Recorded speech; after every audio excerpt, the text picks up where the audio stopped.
that under the Christian dispensation all such distinctions of days were done away with.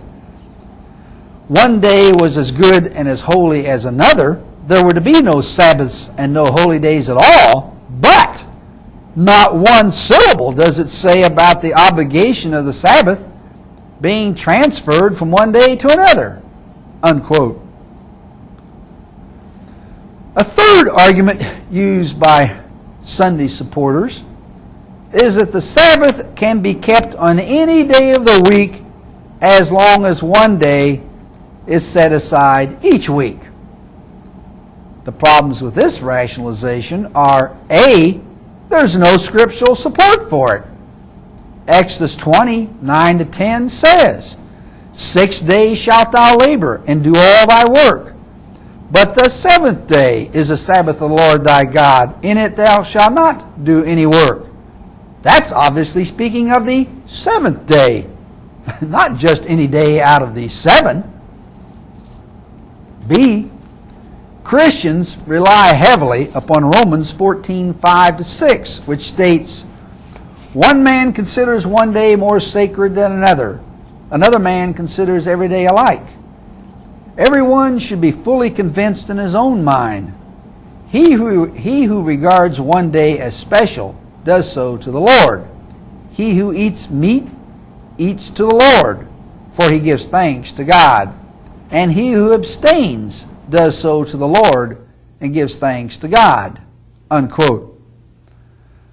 Unfortunately, the underlying contention that it doesn't really matter which day of the week a person observes as his weekly day of worship, as long as he does it to the Lord, can't stand the light of day.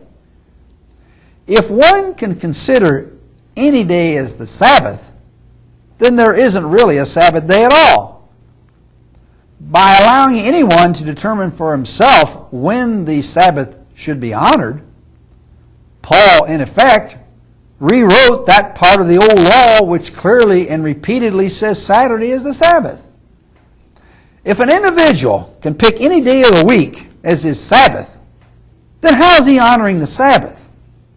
All he's doing is honoring a Sabbath, or to be more precise, honoring a day which he chooses to call the Sabbath. On page 10 in his pamphlet, apologist Dwight Herbert, whom we quoted earlier, was asked if it really mattered which day was kept as long as one day in 7 was honored. And he responded by saying, this reasoning would be plausible if God had said in the 4th commandment, a seventh day, or even every 7th day. But God used the definite article, the. Remember, the 7th day is the Sabbath of the Lord thy God. The definite article, the, limits the Sabbath to only one day of the week, namely, the 7th day, unquote.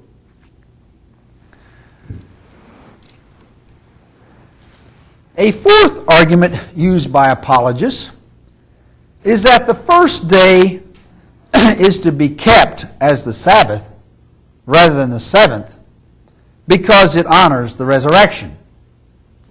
This explanation is fatally flawed for several reasons. A, Jesus never told anyone to change the Sabbath to Sunday in honor of his resurrection. B, there's no scriptural support for this.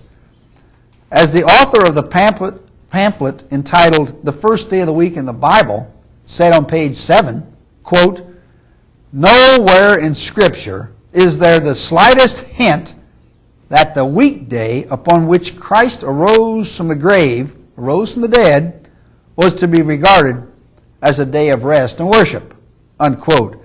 And on page 15 in this pamphlet, Dwight Herbert, whom we quoted earlier, said, nowhere in the Bible is there a command to change the Sabbath from Saturday to Sunday in commemoration of Christ's resurrection, unquote. C, the crucifixion is as important as the resurrection, if not more so. So why wasn't the Sabbath transferred to Friday? After all, Jesus came to sacrifice himself for humanity, and that occurred on Friday, not Sunday. Those who wish to abandon a clear command to keep the seventh day sacred by choosing another day would do well to keep Friday holy in honor of Calvary. On the front of the pamphlet entitled Question and Answers About the Bible Sabbath, Part 2, is the following correct observation. Quote, frankly, the resurrection of Christ is in no way as important as is Calvary. Those who wish to abandon a clear command of God to keep the seventh day would do well to keep Friday holy in honor of Calvary. Unquote.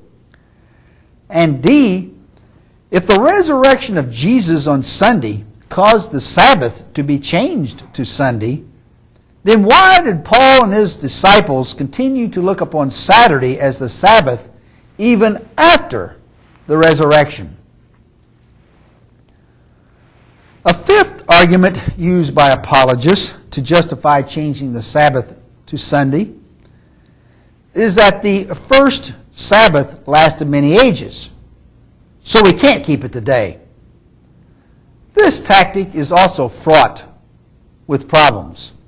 A, if the 6 days of creation were thousands or millions of years in length, why would God command us to keep a day holy when that would have been impossible?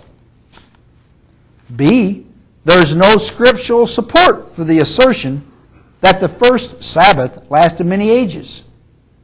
C, if each day of creation week was thousands or millions of years long, then the sixth day upon which Adam was created was also thousands or millions of years long. The sixth day was followed by the seventh day, which was also thousands or millions of years long. Following the seventh day, Adam fell into sin, which would mean he lived throughout the entire thousands or millions of years of the seventh day. But this couldn't be true, since we know he lived to be only 930 years old, according to Genesis 5:3-5. Moreover, on page 37 in his booklet, apologist Dwight Herbert noted, quote, each day of creation week was divided into nearly equal parts, a dark portion and a light portion. If each part was thousands or millions of years in length, no sense can be made of the story. How could green plants live through thousands or millions of years of darkness? According to record, each plant reproduced its kind. Yet without light, all plant life would have been dead after several months. Unquote. In reality, the word day in the opening chapter of the book of Genesis refers to a literal 24-hour day, a day as we know it, not a period encompassing thousands or millions of years. That completes our listing for today. In our next program, we'll finish this litany of apologetic defenses.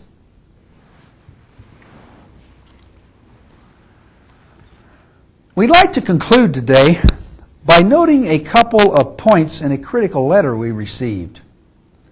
The writer says, quote, you say that believers will not be open to new ideas because they believe that there are some eternal truths.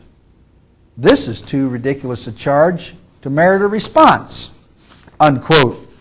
To this I replied, it is? Well, why don't you try anyway?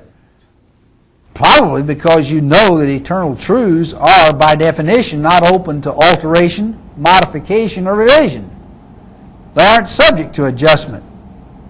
And insofar as they're not subject to renovation, believers are not open to new ideas.